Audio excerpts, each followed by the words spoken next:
Hello everyone, my name is Mr. Cottonman, and today I'm bringing you guys basic tips on itemizations for League.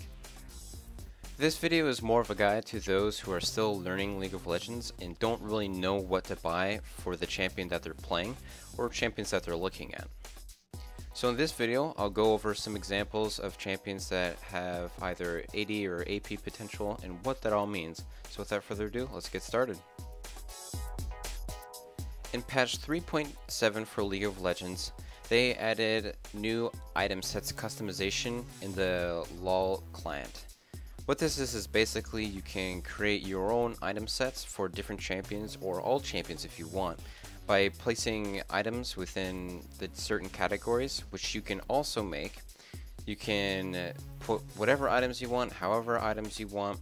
You can make it so these item sets only appear on certain maps, and once again for only certain champions. This could be useful if you're looking up certain guides for champions where you don't know exactly what to build. So you go on to, let's say, Mobifier, or you go on to LeagueCraft and you find a guide for a champion and you don't have any means of looking at it during the game. So what you can do is you can look at the guide, you can look at what items that they suggest, and then you can place the items within your custom sets. You can have however many custom sets that you want.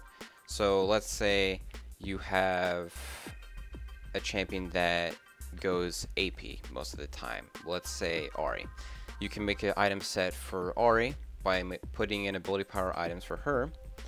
And let's say in the off chance that you just wanted to goof around, you can make another item set for Ahri where you can have it full of AD items or tank items, whatever you want.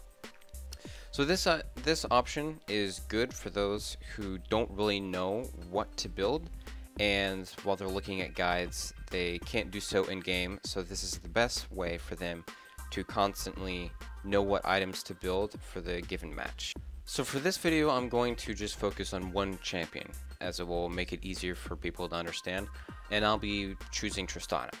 Tristana is a champion that is more well known for being an AD carry by getting AD carry items, which is Infinity Edge, Bloodthirster, and she does so effectively by being really good late game due to her passive, giving her increased range on her auto attacks, and the attack speed buff for her Q.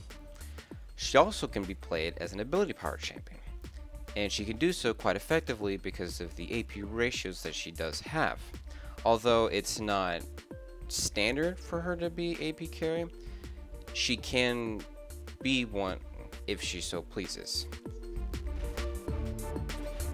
So just to show you guys AP Tristana, she's really effective at being a nuke mage who can deal large amounts of damage very quickly due to her great ratios on her abilities.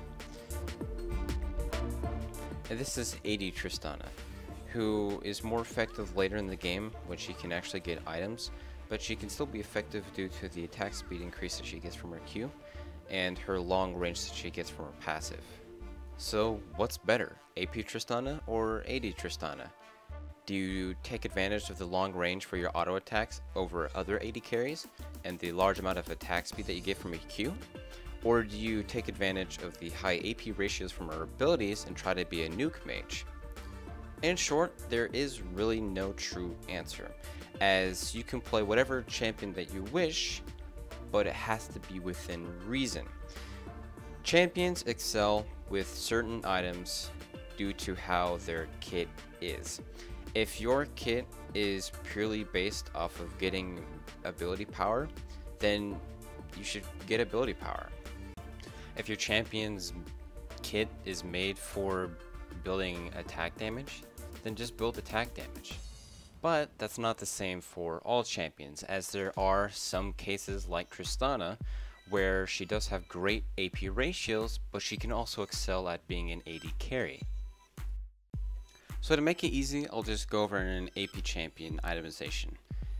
Let's say you are getting bursted down due to magic damage, or an AD assassin is just destroying you every single team fight. For itemization purposes, you can look into multiple stats and dip into those.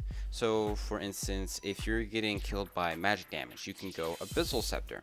Abyssal Scepter gives you magic resist, ability power, and magic penetration as an aura. This allows you to still retain some of your magic damage while getting some resist.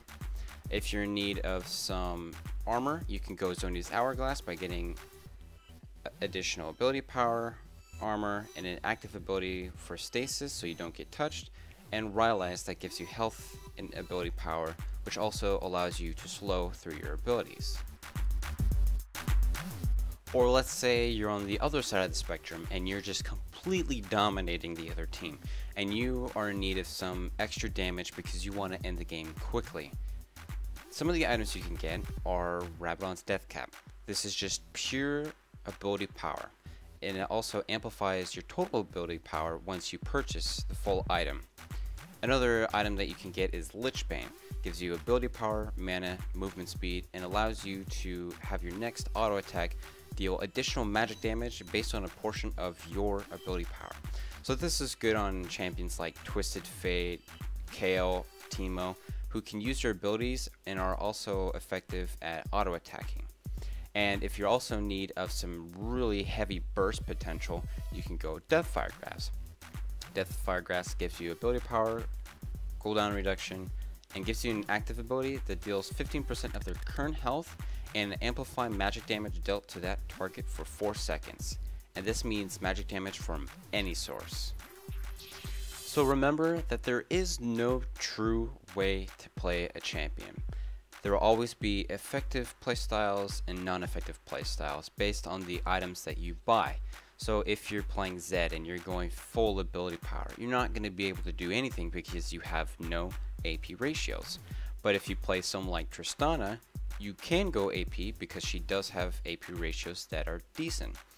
At the same time, if you wanted to play her as an AD champion, you can do so. And also remember that even though you think building AP items on Caitlyn just because she has an AP ratio on her trap, her W ability, doesn't mean that it will work, because you're banking on someone to step on that trap and you can only have 3 traps available at any given time.